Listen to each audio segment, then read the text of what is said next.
पूज्य गुरुदेव श्री जी के चरणों में हार्दिक वंदन अभिनंदन करने के पश्चात धर्मानुरागी सुश्रावक सुश्राविकाओं, एक छोटी सी कथा। एक राज्य में राजा ने अपने बगीचे में एक माली रखा हुआ था। उस माली की ड्यूटी ये थी, काम ये था कि बगीचे में से रोज अच्छे अच्छे स्वादिष्ट पके हुए फल इकट्ठे करके धो धुआ के राजा की खिदमत में पेश कर। माली एक दिन पूरे बगीचे में घूम रहा था। तरबूज देखे, पपीते देखे, संतरे देखे, अमरूद देखे, खरबूजे देखे, सारे फल फ्रूट देखते देखते कोई फल उसको पका हुआ या अच्छा समझ में नहीं आया। आखिर में घूमते घुमाते अंगूर की बेल के पास जाकर वो टिका, देखा अंगूर बड़े रसीले और सुंदर पके हुए नजर आ रहे थे उसको। उसने अंगूर की बेल में से अंगूर निकाले और धो धुआ के राजा की खिदमत में पेश किए।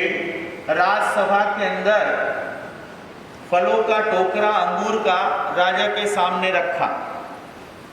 राजा अपनी राजसभा में मंत्री परिषद सभी लोग बैठे हैं, बातचीत चल रही है। अलग अलग समय अलग अलग तरह का माहौल होता है। आज राजा थोड़ा मनोविनोद के माहौल में था, कुछ ऐसी हंसी मजाक चल रही थी।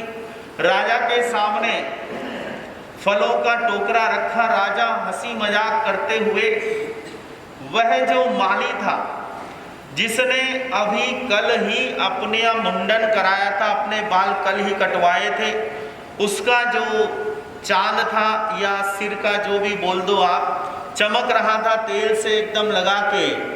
तो राजा मनोविनोद में अपने सामने जो अंगूर रखे हुए थे एक उठाकर उसने खाया और सामने हाथ जोड़कर, कौन बैठा था? माली बैठा था। उसने मनोविनोद में एक अंगूर उठाकर खाया और एक अंगूर उठाकर उसके गंजे सिर के ऊपर दे मारा। माली ने जब राजा की यह हरकत देखी, बड़ा विचार में पड़ा और तुरंत जोर से चिल्लाया, प्रभु तू बड़ा दयालु है। क्या बोला? बोलो सभी एक बार, प्रभु तू। देखना कैसे दयालु है, आगे पता लगेगा आपको।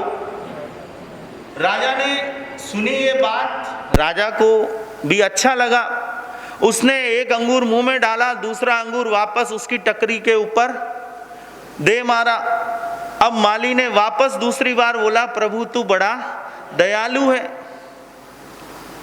राजा को पुनः ये लाइन सुनी, उसको बड़ा अच्छा लगा। उसने पुनः एक अंगूर मुंह में डाला और चौथा अंगूर वापस उसके सिर पर मारा। अब यही क्रम बहुत देर तक चलता रहा। माली जब जब उसके सिर के ऊपर अंगूर पड़ता और प्रभु तू बड़ा दयालु है और नीचे पड़ा हुआ अंगूर मुंह में डाल लेता और पुनः राजा अंगूर मारता, पुनः वो बोलता प्रभु तू बड़ा दयालु है और वह नीचे पड़ा हुआ अंगूर अपने मुंह में डाल लेता। 2-4 मिनट तक ये क्रम चलता रहा। 10-20 अंगूर मारने के बाद राजा बोर हो गया। प्रभु तू बड़ा दयालु है, प्रभु तू बड़ा दयालु है, क्या ये बार बार तू रट्टा लगा रखा है? आप देखिए, एक ही बात जब बार बार कोई बोलता है तो क्या होता है, इरिटेशन सी लगने लगती है। एक ही जोक को सुनकर आप बार बार हंस नहीं सकते। एक ही बात को बार बार सुन के क्या है, आप परेशान हो सकते हैं। तो राजा ने पूछ लिया, माली तू ये बार बार क्या रट्टा लगा रखा तूने, प्रभु तू बड़ा दयालु है, प्रभु तू बड़ा दयालु है। तो गुस्सा की माफ राजन खड़ा होके बोला कि आज मैं आपके लिए फ्रूट लेने के लिए गार्डन में गया। सबसे पहले तरबूज देखे, तरबूज सही नहीं थे। खरबूजे देखे, वो नहीं थे। पपीता देखा, वो नहीं था सही पोजीशन में, लाने की पोजीशन में पका हुआ नहीं था। फिर मैंने अनार देखे, एप्पल देखे, सेब देखे, मतलब कई सारे फ्रूट पर घूमते घुमाते आखिर में मैं अंगूर की बेल पर पहुंचा और अंगूर की बेल से अंगूर लाकर आपकी सेवा में खिदमतें पेश किया मैंने। और कल ही मैंने अपने बाल क्या करवाए थे, साफ करवाए थे। मैं ये सोच रहा हूँ, प्रभु का धन्यवाद दे रहा हूँ, प्रभु तू बड़ा दयालु है कि आज मैं तरबूज लेकर नहीं आया, खरबूजे लेकर नहीं आया, अमरूद लेकर नहीं आया, अनार लेकर नहीं आया, एप्पल लेकर नहीं आया और संतरे लेकर नहीं आया।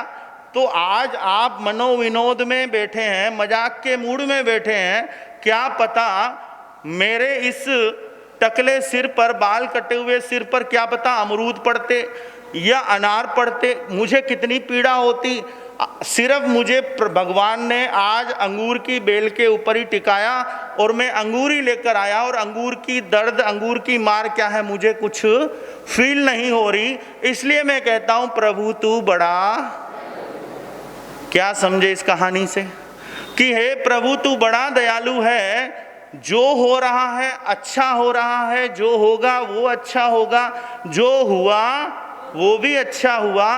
तो प्रभु के प्रति आस्था, श्रद्धा, भक्ति रखते हुए हम संसार में रहते हुए मन के अंदर धर्म के प्रति तीव्र भाव, शुभ भाव बनाए रखें कि प्रभु तू बड़ा दयालु है, जो हो रहा है अच्छा हो रहा है, जो हुआ वो अच्छा हुआ, जो होने वाला है वह भी अच्छा होने वाला है, जो बुरा हो रहा है समझें इससे भी बुरा हो सकता था। अंगूर की बजाय उसके सिर पे संतरे भी पड़ सकते थे, क्या पता क्या हो सकता था। तो उसने हमेशा क्या मन के अंदर पॉजिटिवनेस रखी और एक ही बात बोली कि प्रभु तू बड़ा दयालु है। तो हे प्रभु आदिनाथ भगवान आप बड़े दयालु हैं, आप हमारा भक्ति भाव भक्तामर स्तोत्र के माध्यम से क्या कर रहे हैं, स्वीकार कर रहे हैं। आपने हमको इस लायक समझा है, आपने हमको इस काबिल समझा है कि आज हम भक्तामर की पुस्तक हाथ में लेके प्रभु की क्या कर पा रहे हैं, आराधना कर पा रहे हैं। तो बंधुओं देखिए और भी लोग बहुत हैं, लेकिन आप सभी 100-125 लोग जितने भी बड़े भाग्यशाली हैं कि प्रतिदिन क्या ले रहे हैं, प्रभु की भक्ति का भक्तामर स्तोत्र के माध्यम से लाभ ले रहे हैं और ले ही रहे हैं। साथ ही साथ आपके सबके सहेलियां हैं, आपके सबके दोस्त हैं, यार हैं, कलीग्स हैं, तो कोशिश करें क्यों नहीं उनको भी प्रभु की भक्ति का यह आस्वादन चखाएं, कोशिश करें, प्रेरणा दें। जो लोग नहीं आ पा रहे हैं, चाहे नॉन जैन हो चाहे जैन हो, जो आपके मिलने जुलने वाले हो, उनको भी प्रेरणा दें कि प्रभु की भक्ति का एक सुंदर अवसर है, आकर 2 दिन ही सही, 1 दिन ही सही लेकर स्वाद देखो तो सही, प्रभु की भक्तामर का आख्यान क्या है सुनकर तो देखो। तो बंधुओं बहुत बहुत सौभाग्यशाली हैं आप सभी की भक्ति को नमन है कि ठीक समय पर क्या है उपस्थित होकर प्रतिदिन लाभ ले रहे हैं। इन्हीं शब्दों के साथ आइए आज की 29वीं गाथा